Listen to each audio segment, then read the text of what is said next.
கரு நல்லா பதிஞ்சு வளரணும் அப்படின்னா நம்மளுடைய அந்த உள்சுவர் தடிமன் சீராக இருக்கணும். ரொம்ப அதிகமாகவும் இருக்கக்கூடாது, ரொம்ப குறைவாகவும் இருக்கக்கூடாது. ஸோ இந்த எண்டோமெட்ரியல் திக்கனிங்கை ரெகுலேட் பண்ணுறதுக்கான ஃபுட்டு என்னென்னலாம் இருக்குது அப்படின்னு பார்த்தோம்னா, ஒன்று வந்து கருப்பு உளுந்து.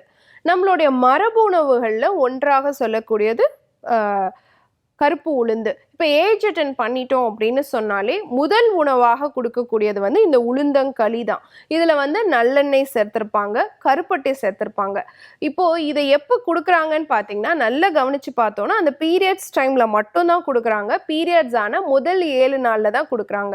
ஸோ இந்த ஃபாலிகுலர் ஃபேஸில் நம்ம கருப்பு உளுந்தை வந்து உணவில் இன்க்ளூட் பண்ணிக்கிட்டோம் அப்படின்னு சொன்னாலே நம்மளுடைய அந்த கருப்பையுடைய உள் சுவர் தடிமன் வந்து அதிகமாகும். அடுத்து ரெண்டாவது விஷயம் பார்த்தீங்கன்னா, ஆலம் விழுது. அந்த விழுதை வந்து எடுத்து அரைச்சு கஷாயம் மாதிரி போட்டுட்டு அதை 2 டம்ளர் தண்ணி விட்டு 1/2 கிளாஸாக சுண்ட வச்சு கஷாயம் மாதிரி போட்டு அது கூட கொஞ்சமாக சுத்தமான பசும்பால், காய்ச்சின பாலை ஆட் பண்ணி ஒரு பால் கஷாயம் மாதிரி குடிக்கணும். எப்போ குடிக்கணும்? பீரியட்ஸ் ஆன ஃபர்ஸ்ட் 10 டேஸும் குடிக்கணும். அத்திப்பழம், இதில் நிறைய அயன், ஃபோலிக் ஆசிட் கண்டென்ட் எல்லாமும் இருக்குது.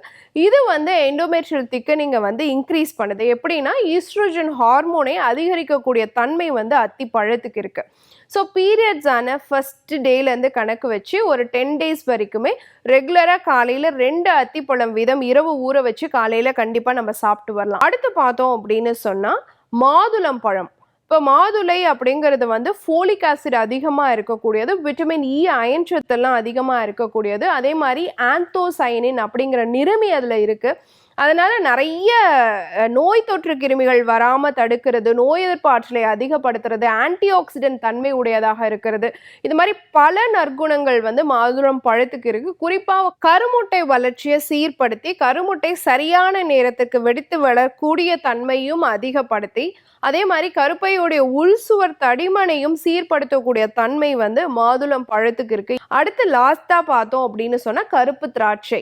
இதுல வந்து நிறைய விட்டமின் சி, அயன், ஃபோலிக் அமிலம் இதெல்லாம் இருக்கிறதோட சேர்த்து ஈஸ்ட்ரோஜனுடைய லெவலையும் அதிகப்படுத்தக்கூடிய தன்மை கருப்பு திராட்சைக்கு இருக்கு.